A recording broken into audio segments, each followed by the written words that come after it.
സ്ഥാനാർത്ഥികൾ ആരൊക്കെ വന്നു പോയാലും സ്ഥാനാർത്ഥിപ്പടിക്ക് മാറ്റമില്ല. കോഴിക്കോട് മലപ്പുറം ജില്ലാ അതിർത്തിയായ സ്ഥാനാർത്ഥിപ്പടി എന്ന ഗ്രാമത്തിന്റെ വിശേഷങ്ങൾ കാണാം. ഇതാണ് സ്ഥാനാർത്ഥിപ്പടി.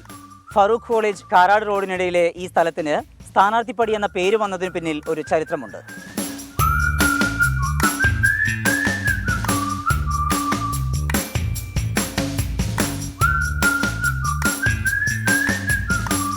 ഈ വഴി കടന്നു പോകുന്ന ആരും ഈ ബോർഡിലേക്ക് ഒന്ന് നോക്കിപ്പോകും.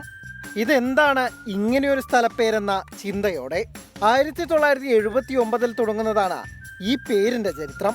പഞ്ചായത്ത് തെരഞ്ഞെടുപ്പിൽ CPIM സ്ഥാനാർത്ഥിയായി അയിലാളത്ത് വാസുവാണ് മത്സരിച്ചത്. അദ്ദേഹത്തിന്റെ വീട് നിൽക്കുന്ന പ്രദേശത്തെ നാട്ടുകാർ സ്ഥാനാർത്ഥിപ്പടി എന്ന് വിളിച്ചു.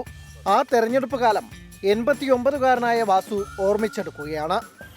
ഈ സ്ഥലത്ത് ഇവിടെ സാധാരണ ബസ് സ്റ്റോപ്പ് സാധാരണ പറയുന്നേ ഉള്ളൂ. കാരാടിൻ്റെ പുറത്തെ ബസ് സ്റ്റോപ്പ് എന്ന് സാധാരണ പറയാം.